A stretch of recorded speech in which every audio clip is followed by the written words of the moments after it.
Hello friends, the educational team पर आप सभी का स्वागत है। आज हम कक्षा 10 विज्ञान के प्री बोर्ड परीक्षा के पेपर का सॉल्यूशन करेंगे।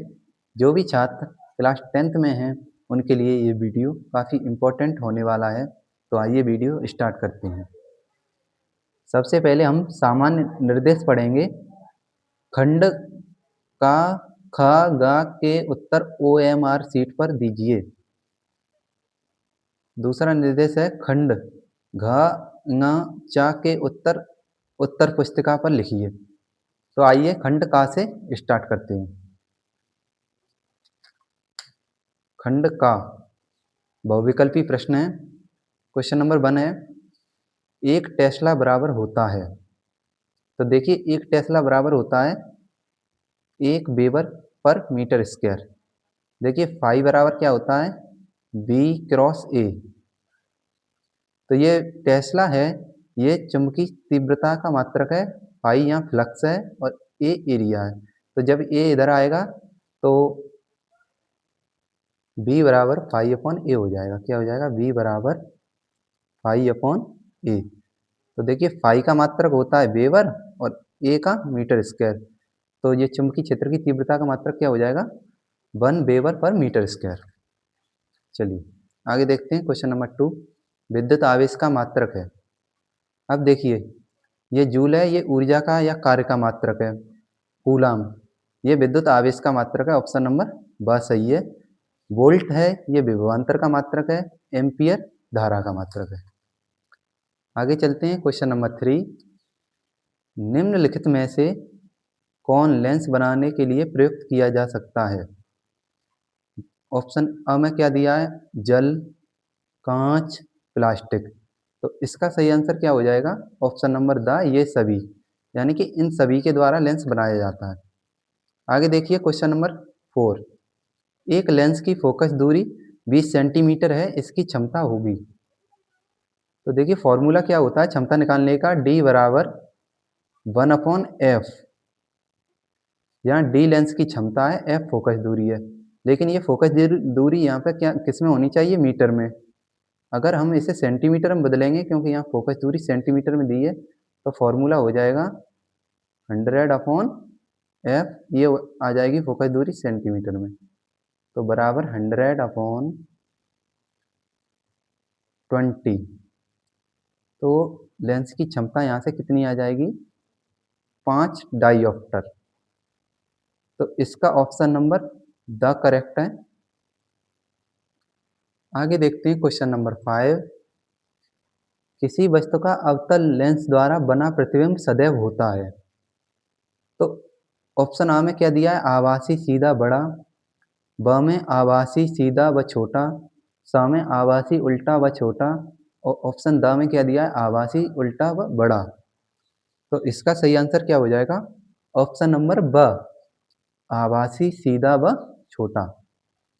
चलिए आगे देखते हैं क्वेश्चन नंबर 6 यदि फाई बराबर चुंबकीय फ्लक्स, बी बराबर चुंबकीय क्षेत्र की तीव्रता तथा ए बराबर अनुप्रस्थ परिच्छेद का क्षेत्रफल, तो इनके बीच सही संबंध क्या है। तो देखिए फॉर्मूला क्या होता है, फाई बराबर बी क्रॉस ए। अब यहाँ से देखेंगे, ये देखिए बी बराबर फाई अपॉन ए। अगर ये ए इधर आएगा तो क्या हो जाएगा, फाई अपॉन ए बराबर बी। तो यही ऑप्शन नंबर ए करेक्ट हो जाएगा, अ वाला, बी बराबर फाई अपॉन ए।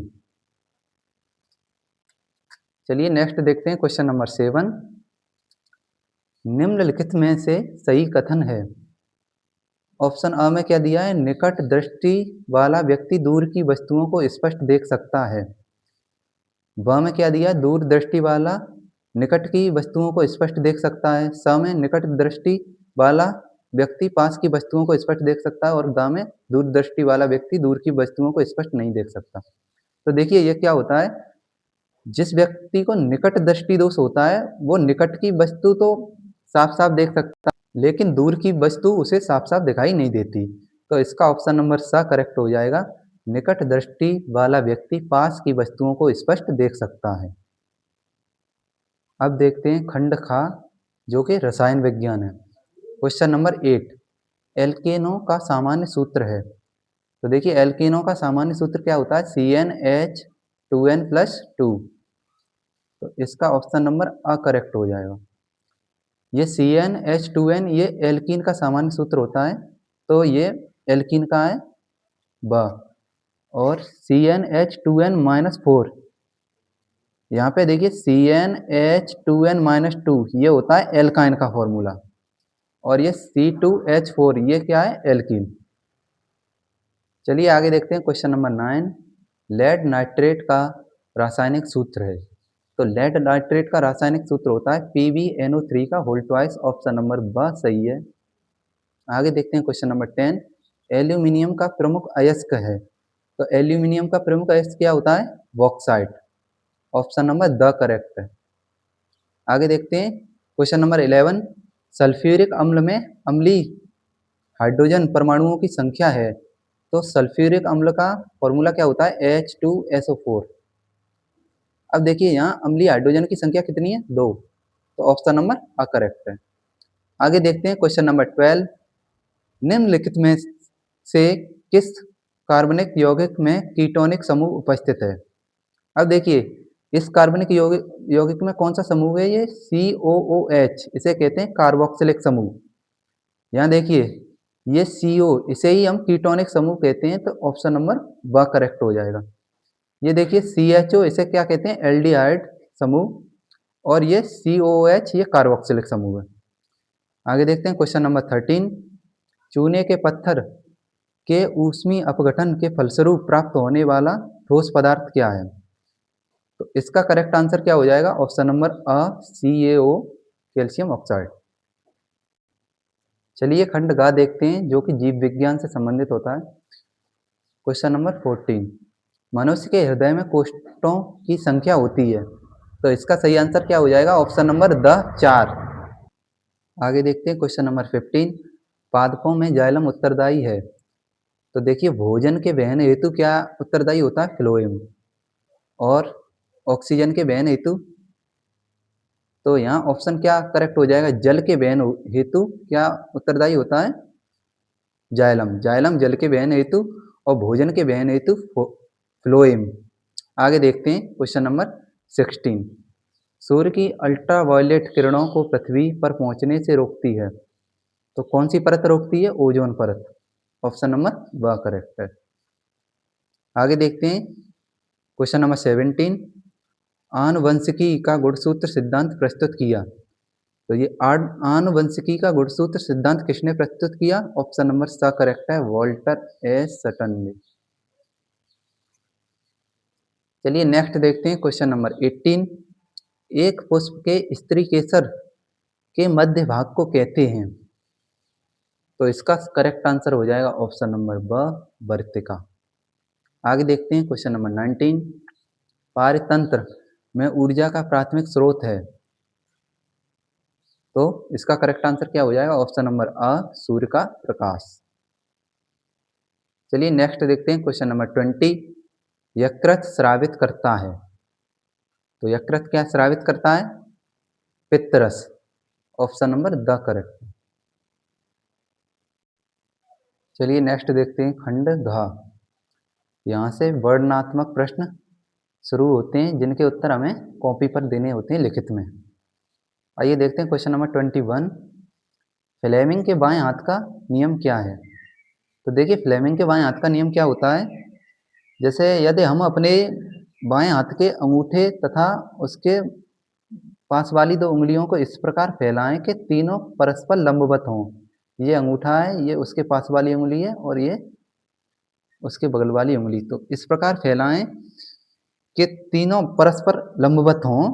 तो अंगूठे की पास वाली उंगली अगर चुंबकीय क्षेत्र को दर्शाएगी और उसके बगल वाली उंगली विद्युत धारा को दर्शाएगी, तो अंगूठा है वो दोनों पर लगने वाले बल F को प्रदर्शित करता है।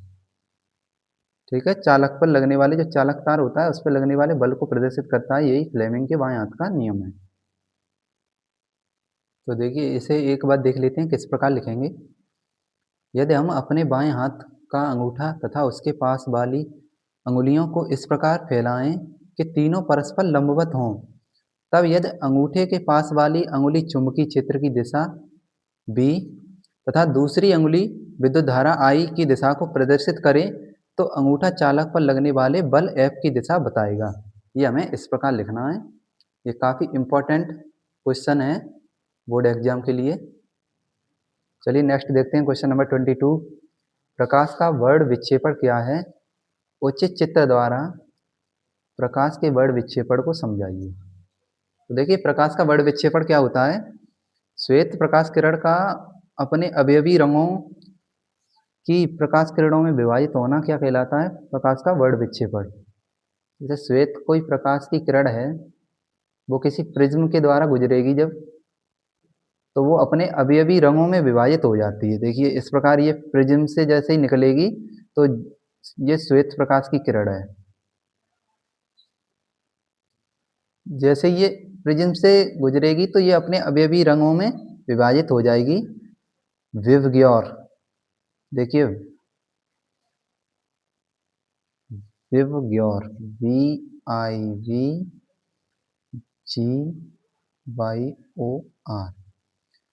यानी कि श्वेत प्रकाश का अपने विभिन्न रंगों में विभाजित होना क्या कहलाता है? वर्ण विक्षेपण। इस प्रकार से आप चित्र बना देंगे। ये देखिए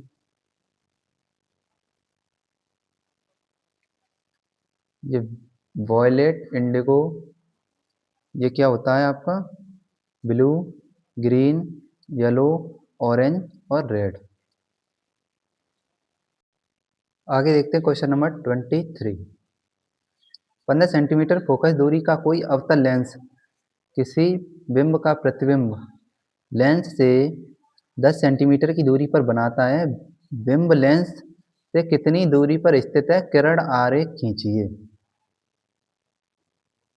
तो आइए इस क्वेश्चन को हम हल करेंगे। देखिए इसका चित्र हम किस प्रकार बनाएंगे? ये इसका चित्र बनेगा। क्वेश्चन में क्या दिया है? फोकस दूरी 15 सेंटीमीटर। देखिए तो फोकस दूरी F क्या हो जाएगी?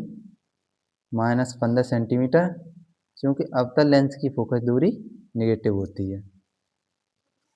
आगे देखिए बिंब का प्रतिबिंब लेंस से 10 सेंटीमीटर दूरी पर बनता है।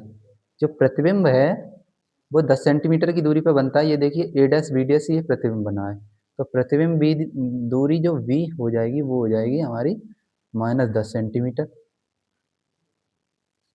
ये बिंब है, यहाँ से एक किरण ये जाएगी केंद्र से होकर ये, और एक ये यहाँ से होकर जाएगी और देखिए ये तिरछी हो जाएगी, जो कि फोकस दूरी पर मिलती हुई प्रतीत होगी। तो यहाँ फॉर्मूला लगाएंगे 1/f बराबर 1/v माइनस 1/u।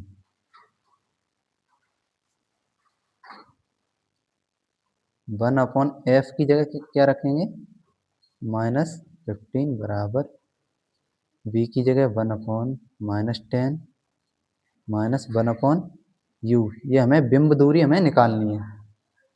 देखिए ये क्या निकालना है? बिंब लेंस से कितनी दूरी पर स्थित है। तो देखिए ये इधर लाएंगे हम, जैसे तो 1/u बराबर 1/15 माइनस 1/10। एलसीएम लेंगे, एलसीएम आ जाएगा 30। ये देखिए 2 माइनस 3 1/u बराबर -1/30। तो u बराबर क्या आ जाएगा? -30 सेंटीमीटर। यानी कि बिंब लेंस से 30 सेंटीमीटर की दूरी पर रखा होना चाहिए।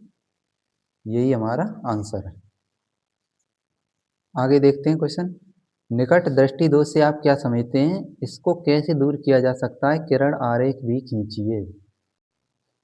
तो देखिए निकट दृष्टि दोष क्या होता है? निकट दृष्टि दोष में व्यक्ति को निकट की वस्तु तो स्पष्ट दिखाई देती है, लेकिन दूर की वस्तु स्पष्ट दिखाई नहीं देती है। इसे ही हम निकट दृष्टि दोष कहते हैं। और निकट दृष्टि दोष कैसे दूर किया जा सकता है? तो निकट दृष्टि दोष को दूर करने के लिए हम उचित फोकस दूरी का अवतल लेंस प्रयोग करते हैं। ठीक है। आगे आप ये चित्र स्वयं बनाएंगे, ये क्वेश्चन 6 अंक में आता है। चलिए आगे देखते हैं खंड घ। यहाँ से हमारी रसायन विज्ञान शुरू होती है। क्वेश्चन नंबर 25, उदासीनीकरण अभिक्रिया क्या है, उदाहरण भी दीजिए। तो देखिए उदासीनीकरण अभिक्रिया क्या होती है, जलीय विलयन में किसी अम्ल तथा क्षार की अभिक्रिया से लवण और जल बनता है, इसे ही क्या कहते हैं हम, उदासीनीकरण अभिक्रिया। तो देखिए इसका उदाहरण क्या है, उदाहरण देखिए जो अम्ल और क्षार की अभिक्रिया होती है जिससे कि लवण और जल बनेगा। तो कोई क्षार हम लेते हैं NaOH प्लस HCl, ये अम्ल है हाइड्रोक्लोरिक अम्ल, इन दोनों की परस्पर अभिक्रिया होगी तो लवण बनेगा NaCl प्लस जल H2O। ये हमारी अभिक्रिया हो गई, ठीक है, ये उदाहरण हो गया। आगे देखते हैं क्वेश्चन नंबर 26,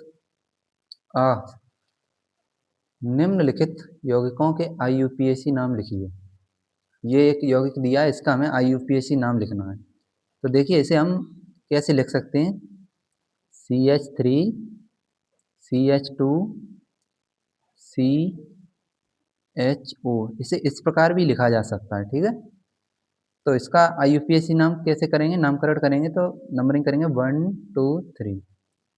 देखिए 3 कार्बन है तो क्या हो जाएगा, मेथ एथ प्रो। CHO शब्द जो समूह लगा है तो इसके लिए क्या प्रयोग करते हैं, सफिक्स में अल, तो इसका नाम क्या हो जाएगा, प्रोपेनल।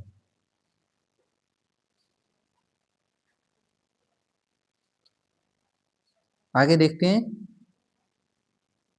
ऑप्शन नंबर 2, HCOOH, इसे हम किस प्रकार लिख सकते हैं, HCOOH। तो देखिए COOH कार्बोक्सिलिक एसिड का समूह को कहते हैं इसे, तो इसका IUPAC नाम क्या हो जाएगा, एक कार्बन है तो मेथेनोइक एसिड हो जाएगा इसका, मेथेनोइक अम्ल।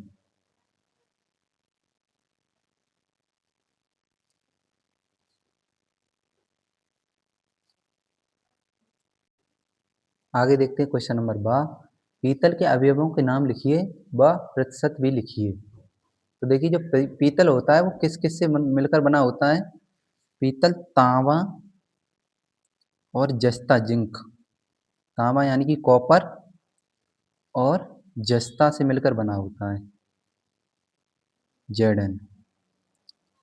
आगे पूछा है कि उनके प्रतिशत भी लिखिए। तो पीतल में तांबा लगभग 60 से 70% तक तांबा पाया जाता है और 30 से 40% जिंक पाई जाती है। तो इस प्रकार इस क्वेश्चन का आंसर हो जाएगा ये। चलिए आगे देखते हैं, निम्नलिखित रासायनिक समीकरणों को संतुलित कीजिए। क्वेश्चन एक याद है, NaOH प्लस H2SO4, आगे एरो Na2SO4 प्लस H2O। तो देखिए इसे हम किस प्रकार संतुलित करेंगे, यहाँ पे सोडियम के कितने परमाणु हैं, 2, तो यहाँ पे 2 NaOH लगा देंगे। अब देखिए अब ये समीकरण इससे बैलेंस हो गया, 2NaOH plus H2SO4, Na2SO4 plus H2O। देखिए इधर भी सोडियम के 2 परमाणु, इधर भी SO4 का 1 परमाणु इधर है तो यहाँ पे भी SO4। अब देखिए हाइड्रोजन इधर कितने, 2 हाइड्रोजन, तो 2 हाइड्रोजन। ऑक्सीजन कितना है, तो देखिए 1 ऑक्सीजन है यहाँ पे और यहाँ ऑक्सीजन कितने हैं, 2, तो यहाँ पे 2H2O लगा देंगे। अब देखिए 2 हाइड्रोजन ये और 2 हाइड्रोजन ये, 4 हाइड्रोजन, तो 4 हाइड्रोजन हो गए, 2 ऑक्सीजन हो गए, तो ये हमारा समीकरण बैलेंस हो गया। आगे देखते हैं क्वेश्चन नंबर 2 में क्या दिया है, Fe plus H2O Fe3O4 plus H2।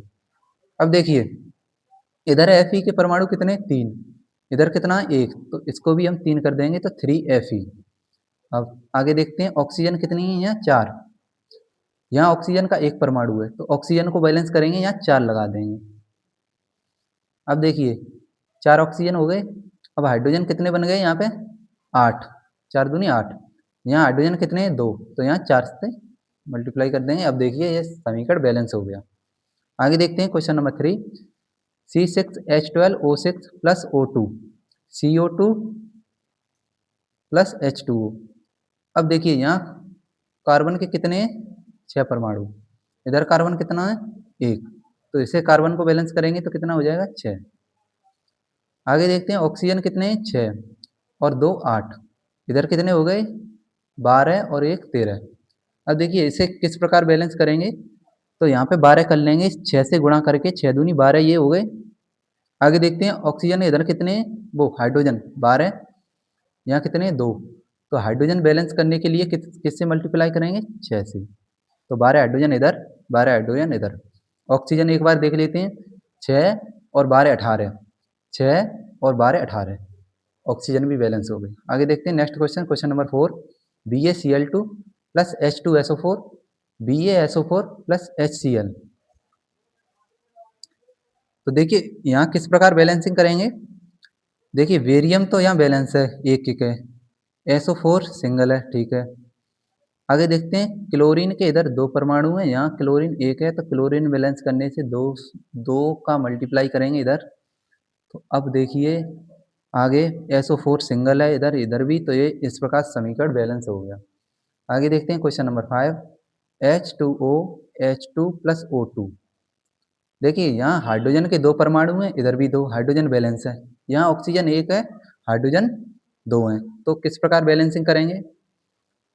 देखिए यहाँ ऑक्सीजन कितने 2, तो इधर भी 2 करेंगे, तो ऑक्सीजन डबल हो गए, लेकिन यहाँ हाइड्रोजन का बैलेंस बिगड़ जाएगा, ये 2 हैं इधर 4 हैं, तो यहाँ पे 2 कर देंगे, तो देखिए हाइड्रोजन भी बैलेंस हो गई।